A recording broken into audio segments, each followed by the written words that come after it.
Hi friends, నేను మీ జానకిని.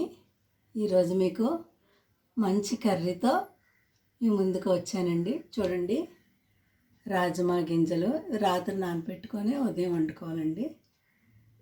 ములక్కాళ్ళు, tomato, పచ్చిమిర్చి, ఉల్లిపాయలు, కొద్దిగా నిమ్మరసం, అల్లం వెల్లుల్లి పేస్ట్. ఎలా తయారు చేయాలో మీకు చూపిస్తానండి. చాలా సింపుల్ అండి. ఆయిల్ వేసుకుందాం.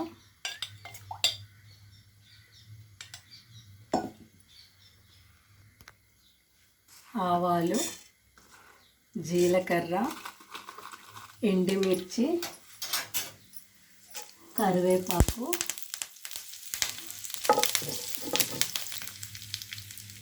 ఉల్లిపాయలు, పచ్చిమిర్చి,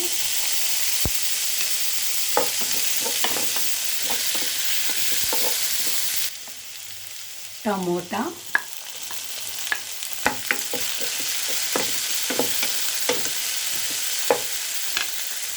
కలుపుకొని మూసుకుందాం. ఈ కర్రీ చాలా సింపుల్గా చేసుకోవచ్చండి. మనం రాజ్మా, ములక్కాళ్ళు, టమోటా ఇవన్నీ వేసాం.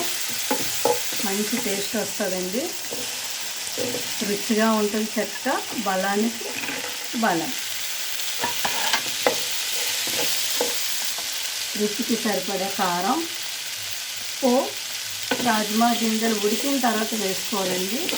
ముందుగా వేస్తే గింజలు ఉడకకుండా హార్డ్గా అయిపోతాయి, గట్టిపడిపోతుంది గింజ. ఫ్రెండ్స్, కొత్తగా చూసేవాళ్ళు నా ఛానల్ సబ్స్క్రైబ్ చేసి నాకు సపోర్ట్ చేయండి ఫ్రెండ్స్. కాస్త మగ్గిందండి. మగ్గిన తర్వాత వాటర్ వేసుకుంటే టేస్ట్ బాగుంటుంది. ములక్కాళ్ళు గింజలు ఉడకడానికి సరిపడా వాటర్ వేసుకుందాం. కలుపుకొని మూత పెట్టుకోండి. చాలా సింపుల్ అండి. మనం స్టవ్ మీద పెట్టుకొని సిమ్లో పెట్టుకొని వేరే పని చేసుకోవచ్చండి.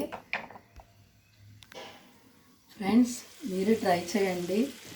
చాలా సింపుల్ అండి, తొందరగా అయిపోతుంది.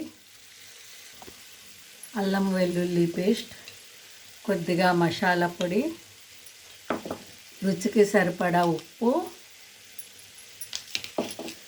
కొద్దిగా నిమ్మరసం. నిమ్మరసం వేయడం వల్ల కూరకి మరింత రుచి వస్తుందండి. కలుపుకొని ఒక 2 నిమిషాలు మూత పెట్టుకోండి, ఉడికిపోతుంది.